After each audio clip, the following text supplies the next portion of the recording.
Player retention increasingly becomes one of the most important aspects of today's industry. Developing new ways of engaging players to keep them on site is of increasing importance. A game-changing method for this is gamification, which is becoming one of the industry's most popular topics. And today on iGaming Daily, live from the show floor at SBC Summit 2025, Optimove joins us to discuss all things gamification. iGaming Daily is supported by Optimove, the creator of positionless marketing and the #1 player engagement platform. And if you're here with us in Lisbon this week, mention iGaming Daily when you visit Optimove at stand A555 to get your first month for free. Joining me, Charlie Horner, today is Optimove's VP of Revenue, Motti Colman, and Director of Gamification, Kalev Kärpuk. Motti, Kalev, thanks very much for joining me today. How's it going? I must say we've got you here in the interview zone, but you're staring directly at the Optimove stand. Yeah, so. It was very, very nicely placed because we could have spent 15 minutes walking to come and see you and just rolled out of bed and we're here, so it's nice. I'm getting my steps in today regardless, but this was a nice short stretch, this one. Yeah, and Kalev, a short walk. Yeah, I mean, exactly as Motti. I'm still amazed how large of the event is. I mean, like, I just went to a bathroom, I spent like 15 minutes of walking. So, but no, the event is awesome, everything is great, the conversations are great, love it. Excellent. Well, let's have another conversation about gamification. It's a really interesting topic, and of course it's something that, you know, your job role is revolves around, really. So it is one of the hottest topics in the industry. What makes gamification so powerful for operators? So what I like to say, gamification as this kind of a zero-cost retention model, because it really is a kind of engagement model that kind of feeds on itself. You don't need to constantly maintain it. You don't need to constantly come up with new rewards. Very often those bonuses are still kind of expenses. All of the rewards in a gamified system are like intrinsic. They're the same rewards that exist in the same system. Like if we're talking about badges, if we're talking about secondary currencies, and all of these other things, these do not cost anything to be added to the system, but all of the new things kind of create a totally new experience for all the players. And in addition, it's the entire personalizational aspect of, what is so important to every single software. It doesn't matter what the software is. Personalization is a very strong thing, and gamification also offers personalization. It's just like a kind of as a side note. And furthermore, very often when you're looking at a software, and specifically like iGaming as well, there's so many things to do. There's so many different games to navigate. There's so many different functionalities to discover. And gamification's very strong suit is also directing players and directing the participants, like where should they discover next, to avoid them being kind of stuck in the loop in a very small section of the software. So yeah, if you notice someone only utilizing 10% of what you have to offer, then you can always create a new mission, a new tournament that focuses on a new aspect of the iGaming platform, which is then kind of supported by the motivations of gamification. So there's a lot of things that just ticks the boxes in all of those cases.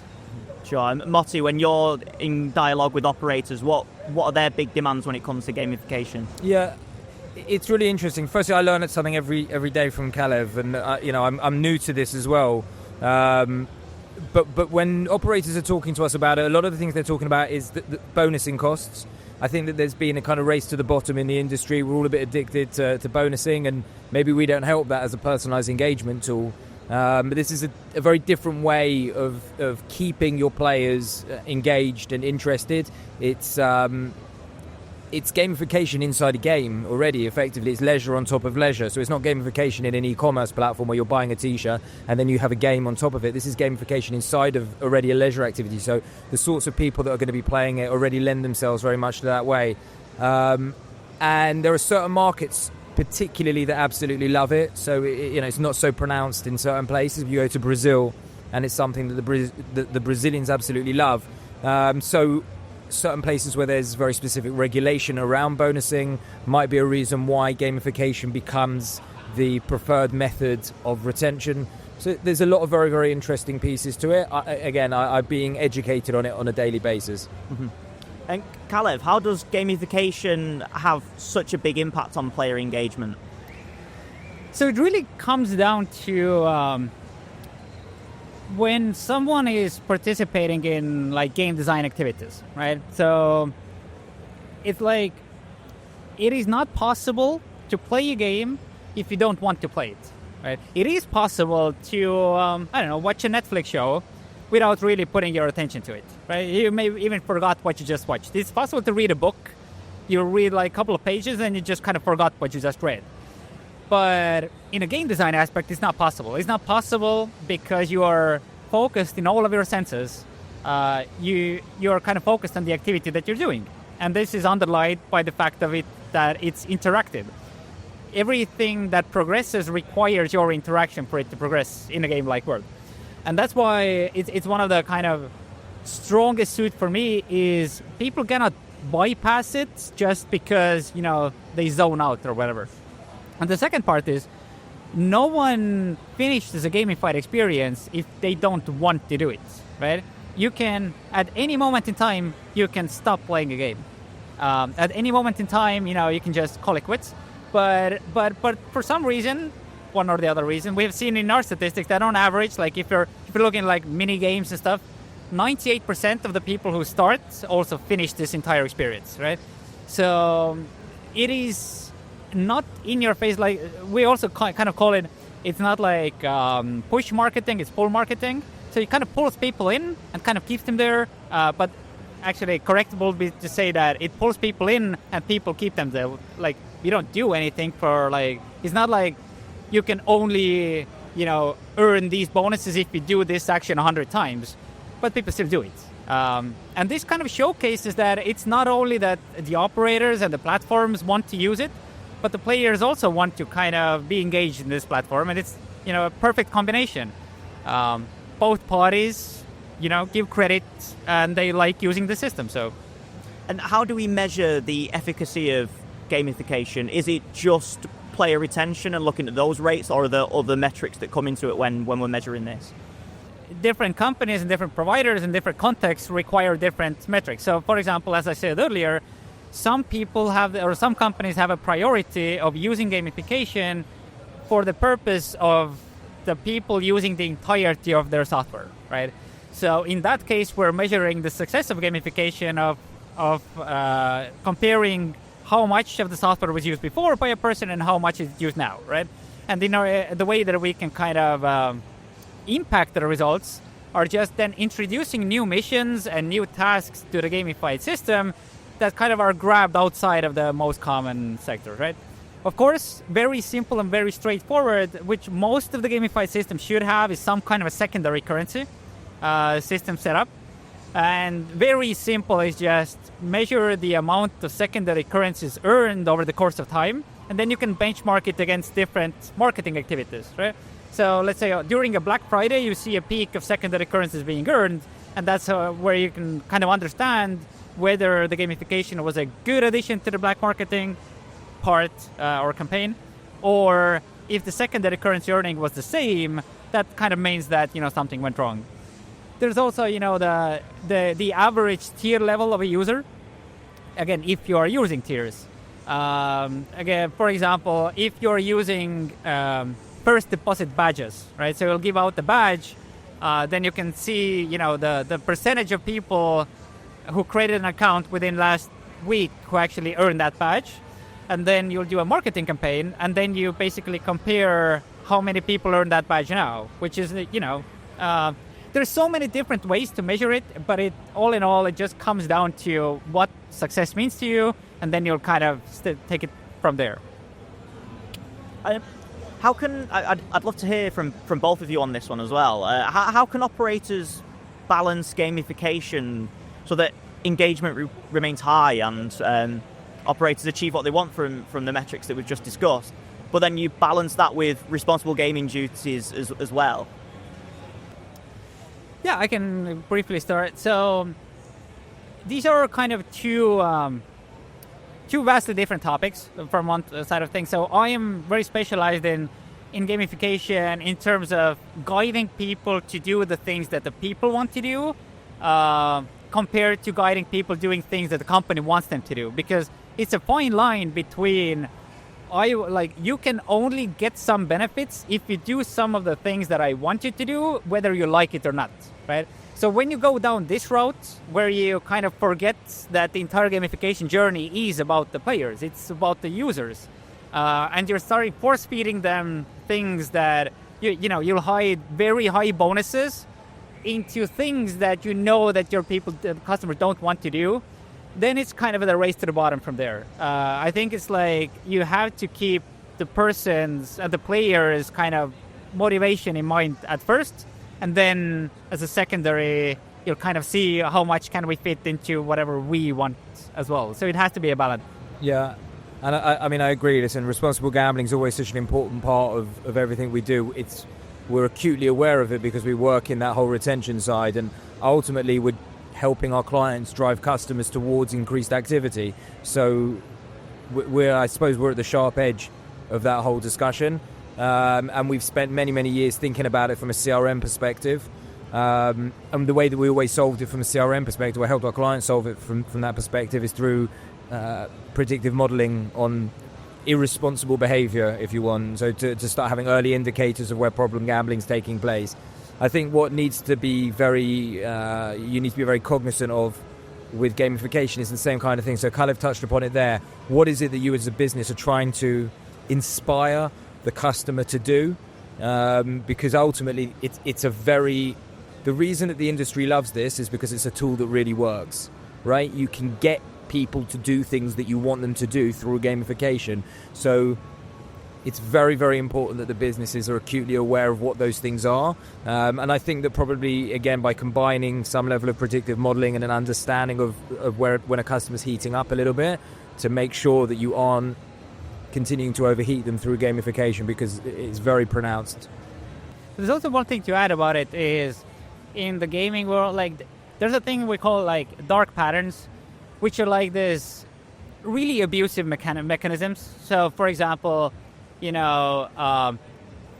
for some actions you'll get a reward, but the reward is, let's say, 39 secondary occurrences, right? But in order to do something, you need 40, right? So at one point you're kind of awarding players, but at the other time you're kind of making them feel that, yes, I won something, but now I have to do it again, because otherwise I kind of lose, because 39 points is like worthless. So it has a lot to do, like, in the microtransaction and so on. So my kind of hope is that the gamified system is designed so well that you don't need to use these abusive mechanisms, because, I personally don't like them. But yeah. Excellent. Well, Kalev, Motti, we'll take a quick break and we'll come back and we'll carry on the discussion.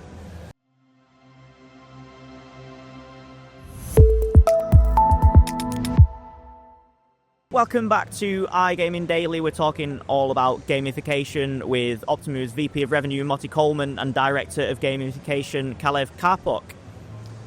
Let's talk about Optimove's suite of gamification tools specifically now. Could you tell us about your suite of gamification and what are the main features of your suite? So, building out the Optimove gamification suite is really my kind of end goal as a gamification kind of. Like, I've been working in gamification for well over 10 years, and I've done a bunch of different products.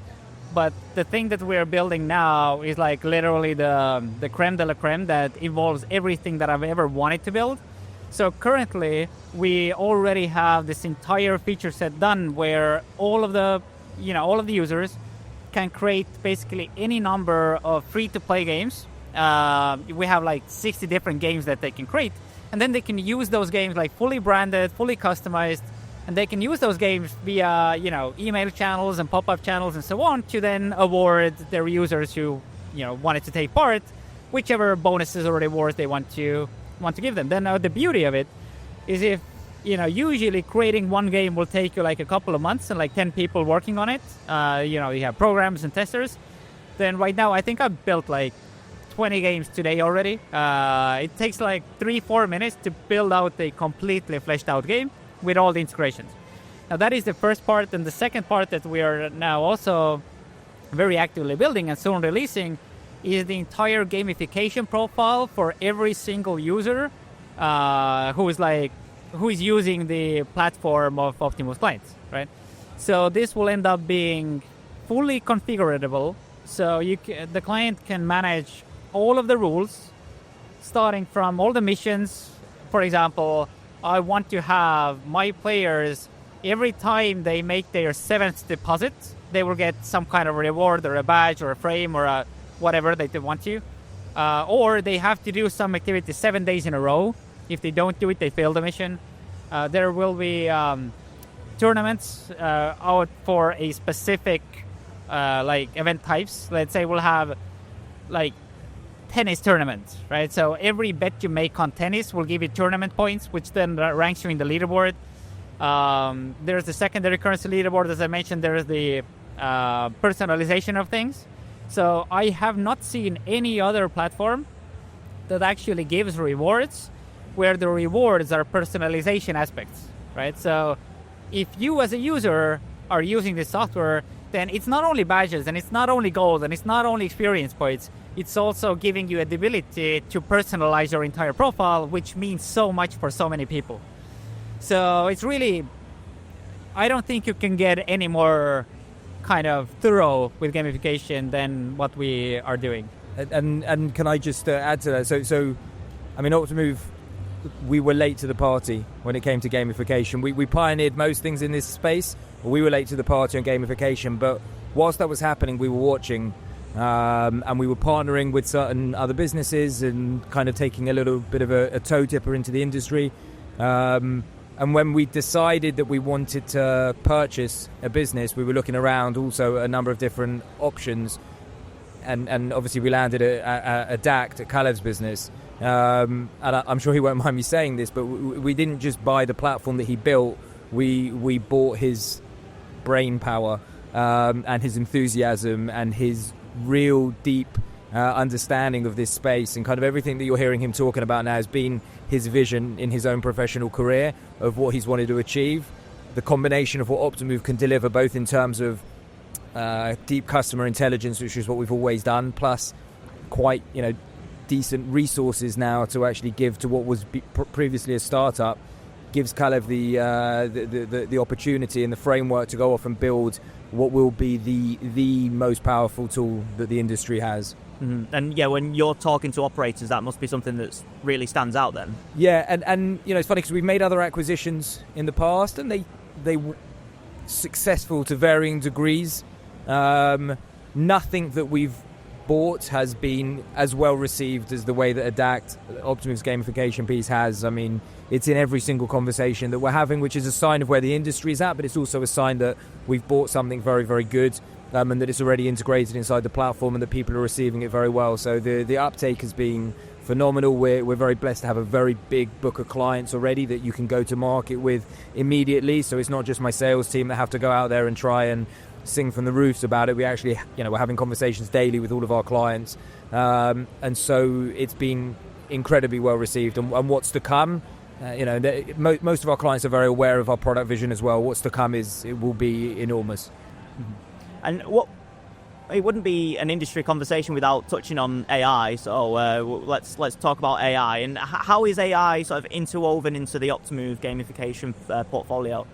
Yeah, so when you look around softwares or like systems that allow you to kind of configure a gamification kind of, gamification, let's say, profile or kind of set up the rules for gamification that your system is about to use, then we're still looking at a very robust, very form-based, very add new badge and get created with like a 500 lines of options that you need to do and so on, which means that every person who wants to configure their gamification experience using any of the existing softwares, they would already need to know a lot beforehand. Like it kind of becomes like a second job to manage and kind of to do all the right decisions and so on to get the system even up and running.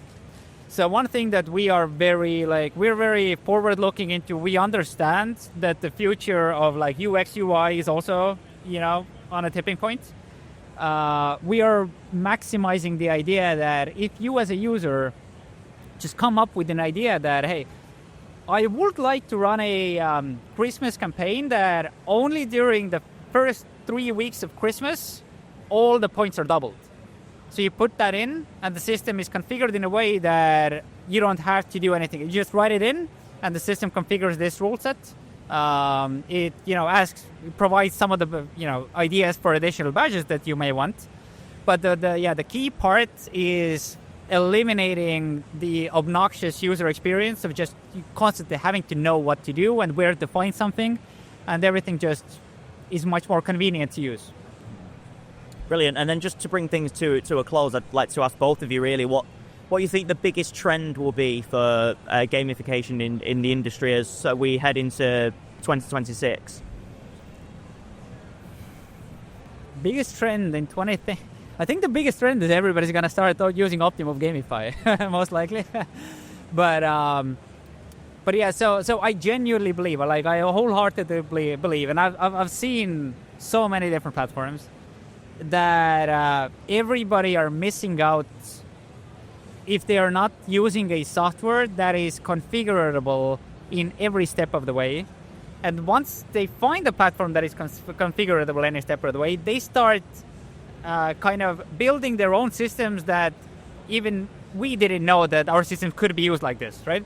They will be creating their own competitions, their own kind of personal ideas. The idea that, if you're in the top 10 in the leaderboard, then during 1 week's time, you'll get like a flashy thing around your frame. So people are getting much more thinking, people are imagining more what could be possible. Whereas right now, people are still very tight into thinking that gamification is just spinning a wheel and getting points, right? So once we unlock the power of thinking way beyond just wheels of fortunes, then I think things getting a little bit more interesting. I will defer to my far more knowledgeable and smarter colleague. Excellent. Well, Kalev, Motti, thanks very much for your time. Really enjoyed speaking to you today. And I've learned a lot about gamification. I'm sure our listeners have too. So thanks again for your time, and thanks to our audience for listening, and tune in tomorrow for another episode of iGaming Daily.